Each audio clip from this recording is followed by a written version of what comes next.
Yo, what's good, guys? Today I'm gonna be showing you how you're gonna take your mix or your beat from sounding like this to actually sounding like this.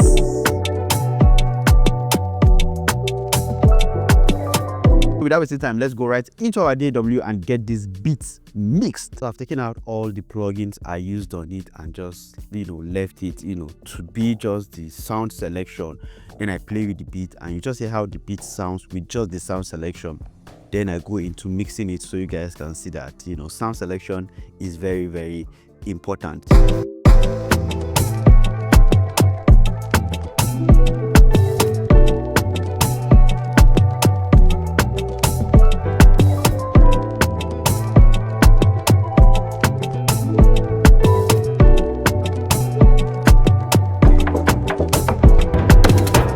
Yeah, sounds really nice. If you listen very well with your headphones, you'll be able to see that the bass and the kick actually clashing. So we're going to be fixing that up and just basically balancing everything. But you can see that it's already hitting really hard.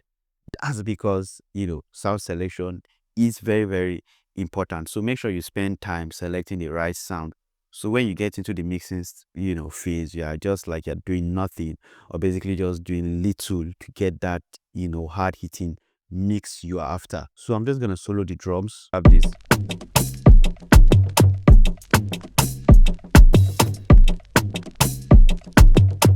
I can see that the drums are, you won't lie, these drums are banging.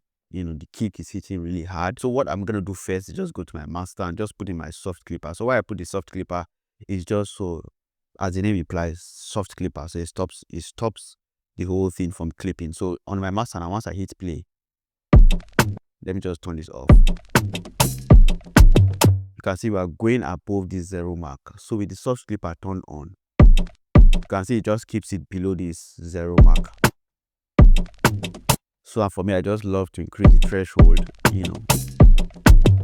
So you can see that it's not going above that zero mark. So that's basically why I use the threshold to just be like a limiter, stopping it from, going over that 0 mark.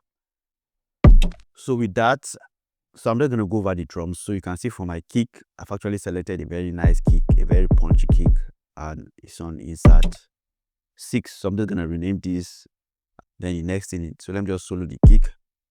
It's my 909.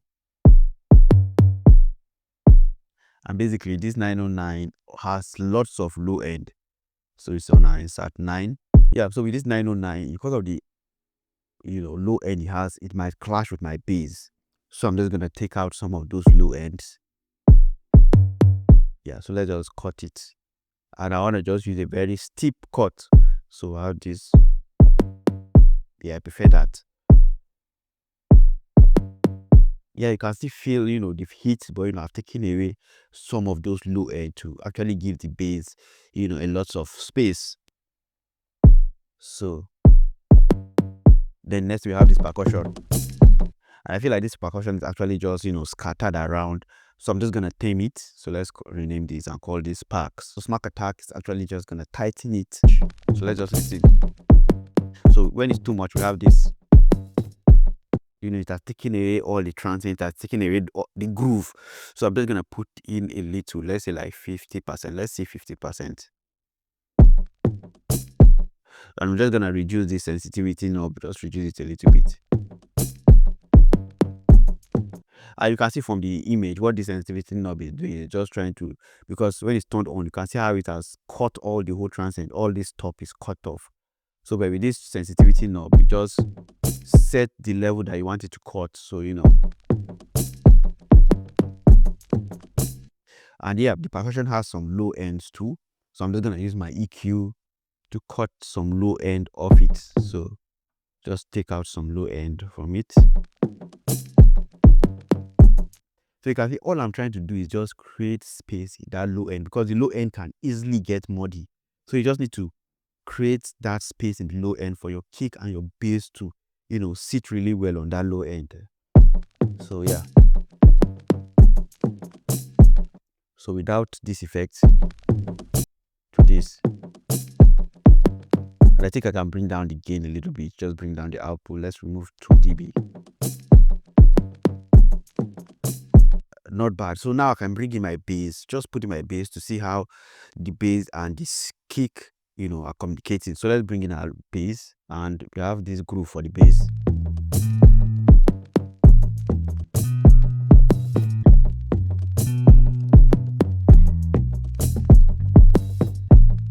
So let's put in our bass on the SAT 16.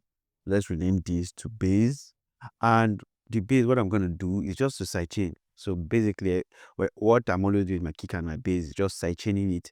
And what sidechaining does is just creating room for one instrument to shine over the other. So when you sidechain two instruments together, for example, the kick and the bass, you can sidechain it that whenever the kick hits, the bass just goes down a little bit, and giving the kick, more importance over the bass. Or you can do it the other way, that when the kick and the bass hits, the kick goes down, giving the bass more what is it called, more priority.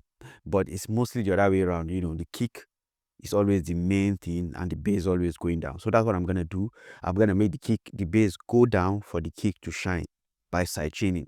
So I'm just gonna come over to the kick section and make sure your kick is selected. Then just see these wires under. Just come where the bass is, right click, and you're gonna see sidechain. So you basically sidechain to this track right now. Then on my bass, I'm just gonna add in a compressor, and I love using the fruity limiter. So use that. Come over to the compression section, then you see the sidechain, right click and select your kick. So all you just need to do is bring the threshold, the release, the attack, just set it to the level whereby that space is created. So I'm just gonna bring my threshold down, and let's put the ratio. So I'm gonna take beat to the extreme, so you're gonna actually see what it's doing. So let's do it to the extreme. Let's bring the threshold down. Let's increase the ratio, and let's increase the release. So you can see whenever the kick is playing, the bass is actually down, and whenever the kick stop, the bass goes up. So just look at this meter right here. So whenever the kick is playing with the bass,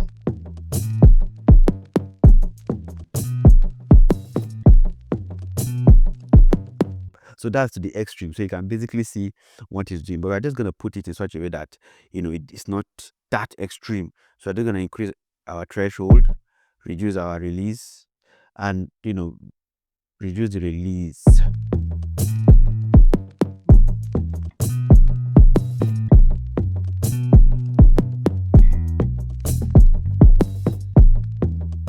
Yeah, then for my bass, I can just add like R bass. So I like adding R bass on my bass to just give the bass more punch. So let's go over to wave and just use R bass. R bass. Yeah, R bass. Let's go with the stereo, and so I'm just gonna select the frequency that I want it to.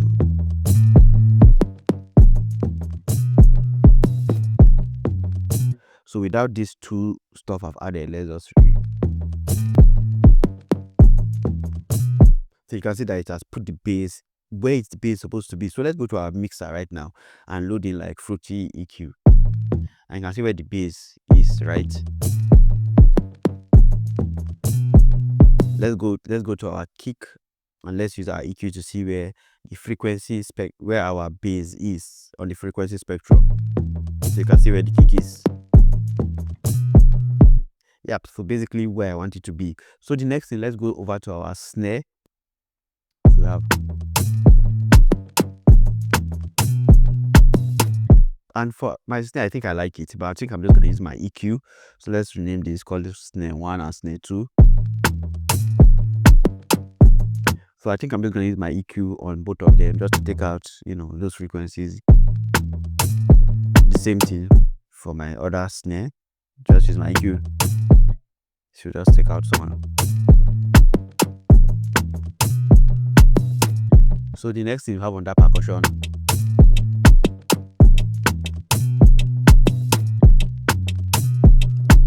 yeah, and this I don't need to do anymore. I think I like the way it's sounding, and it's not really taking a lot of space. But let's just cut it from the low end. So we have this,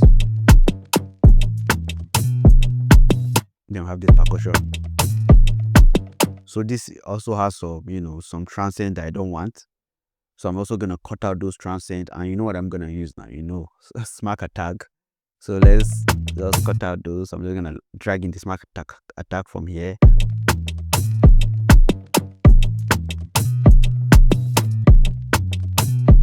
yeah.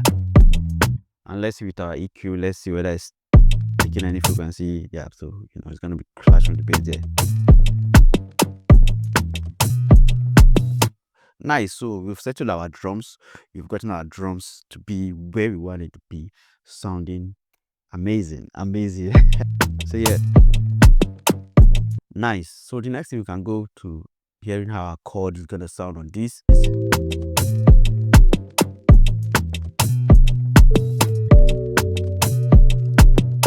Yeah, so when it comes to melody, right, it just depends on how you want to treat your melody. So for me, this melody, this chord, the sound is amazing, but you can decide to add various stuff on it. You can add flanger, you can add, play around with your melodies.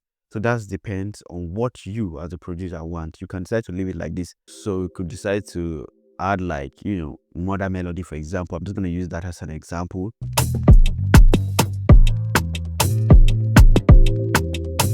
Can decide to go with this. So I'm gonna go with this actually. So have this.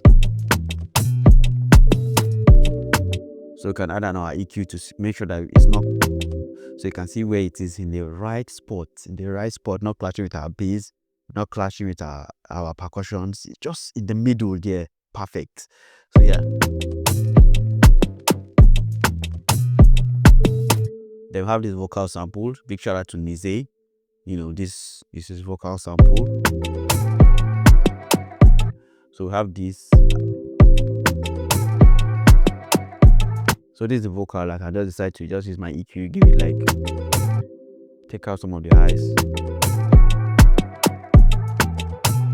And for this vocal, I can decide to play around with it. I can make it, pan from your left ear to your right ear, just to create groove, create that beautiful ambience. Whenever I listen to it, I was like, oh wow, you get. So I'm going to be trying to do that, and I'm going to use Fruity Formula Control. It's actually been a while I used that plugin. So let's go over to the Fruity Formula Control, and I think we're just going to pick basic sign LFO. I'm just going to right click on here and link to controller. All right, so from here we're just going to select our Fruity Formula Control out and accept. Once I hit play now, so you can see it moving from left to right. But this is too fast. If you're listening to this on headphones, it can make you drowsy. So I'm just gonna try to come over to our Fruity controller and just try to adjust those knobs so it moves slowly, it moves gradually. So let's go over and see which we are gonna control. So let's hear what our A is controlling. Okay, so our A is controlling how extreme to the left and how extreme to the right it goes. So I think I want it, very extreme to the left and right. Then I think one of these knobs control, the speed. Okay, so I think this should be in the middle. Then I think this controls the speed. So let's bring that down. Let's see. Yeah.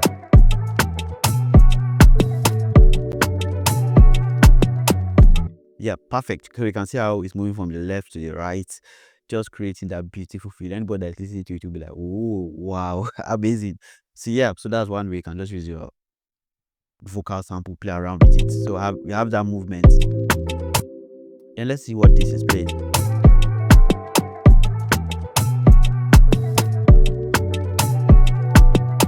And trust me, sometimes you don't even need to touch some things. They just sound amazing the way they are. So I think for me, this electric piano sounds amazing the way it is already. So on Insert 25, we have our Lounge Lizard. Let's call this EP. It sounds amazing the way it is. And when you're using loops, most times those loops are already mixed, so they sound amazing the way they are. So the only thing you can be doing is just creating some effects to them, or just using your EQ to cut it, left and right. Even using a virtual instrument, those sounds already sound amazing. So it just depends on using your EQ to cut out some frequencies, or adding some effects on it, melodies. Yeah, so for this, I think I just want to use my EQ to cut out some lows from it.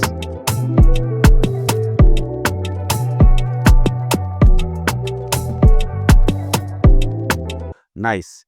Okay, so let's play from the top right now.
Yeah, so you can hear how clean this sound. You just want to listen to this, on repeat. It just keeps repeating, and you can hear how sweet and clean everything is. So whenever I want to post this on like YouTube, I need it to really hit, so that people that want to purchase the beat, are gonna really, really feel it. So what I just do is come over to my master and I add in the iron pusher, an amazing plugin, but you just need to know how to use it. So with the default, just without touching anything, let me go to my hook, because that's where we have all the sounds playing. So this is with the plugin without touching any knob. Let me just turn it on. Let's turn it on. So just turning it on self, you can already feel that it's doing something, and I didn't like what it's doing. So that way I'm not actually gonna do much with it. So I'm just gonna come over to the limit section. Let's bring our output to -1, and let's see. So I'm just gonna increase my highs. It's just self-explanatory basically what it does. The high, so this is just like the high, the mid, the low. I'm sorry, the high, the mid, and the low. So this magic just, I don't know what the magic does. So basically I just increase it to taste basically. So let's increase the high. So I'm gonna create some stereo image. Then I want to add some body. So let's add that up. And I think I don't need to touch the low end, because the low is already sounding amazing. The low is beautiful the way it is. So I think I can just push the output a little bit.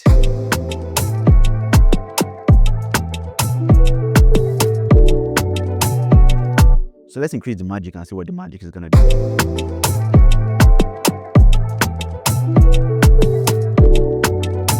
So this already sounds amazing. You see, it sounds amazing. Let me just turn it off. Let's hear it with and without. This is without. Then this is with.